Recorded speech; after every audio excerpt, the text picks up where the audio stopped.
On Sunday, the Buccaneers beat Philly 31-15, and Philly is now out of the playoffs. It's not a surprise at all, in my opinion. The game went exactly like I thought it would. Tampa led 31-0 to start the fourth quarter. It was a total mismatch, and the Eagles' run-heavy offense could not run the ball at all on the Buccaneers' defense. And despite giving up 15 points in the fourth quarter, Tampa really dominated on defense in this football game. It's one of the first times in a while where I've watched a defense and been like, I've enjoyed watching the defense have success and do well. I literally, I was fast forwarding through commercials, like I want to just get to this defensive performance. They were doing so well. And now Eagles quarterback Jalen Hurts didn't play very well at all. He was 23 for 43 passing, 258 yards, 1 touchdown, 2 interceptions. He had a really memorable throw where he had Quez Watkins wide open down the left side of the field, and he missed him. It was a bad, inaccurate throw that probably should have been a touchdown. By the way, Jalen was the Eagles' leading rusher at 8 carries for 39 yards. They were not able to run the ball very well with the running back. I think Bart Scott, Scott, whatever his name is, had like a 34-yard touchdown run, but he had like one run the entire game. And I have no doubt Philadelphia Eagles fans will be quick to point fingers and Jalen Hurts and Nick Sirianni go after the coach, whoever they can to blame people on the Eagles team. I don't know. I thought Philly had a good year. I thought that, Devontae Smith had a sweet catch for a 2-point conversion. Like, there's clearly some good young talent in Philadelphia. They've got good draft picks coming up. To me, Philly was just lucky to make the playoffs, and it was a good run for them.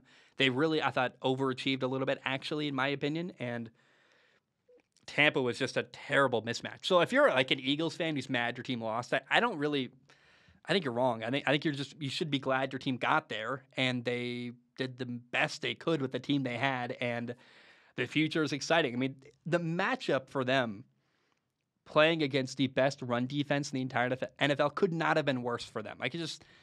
It wasn't good. Tampa shut down Jonathan Taylor. I don't know. I didn't have any like outrage or sad. I'm like, oh yeah, of course the Eagles lost, and they were going to lose the whole time. And if you're an Eagles fan who's angry about that loss, I hope you get that figured out, because I just don't think that you played a really good football team and lost. I'm not really sad about that. It's nothing unfair happened, and your team wasn't awful. Your team just wasn't as good as Tampa. Now for Tampa, Tom Brady is playing at such a high level right now. Like, oh my gosh, the defense is dominating. Tampa's playing, Tom Brady's playing very well. The only concern in Tampa is their offensive line. Ryan Jensen is not 100%. Their center. Tristan Wirfs, the right tackle, left the game hurt. He didn't play like a lot of the second half, and he tried to play, but he was just a liability. His leg was hurting really bad, his ankle, and he gave up a bad sack. And I respect him, trying to play through the injury, but it was good to get him off the field. And hopefully Tristan Wirfs can be at 100% next week against Aaron Donald and Von Miller.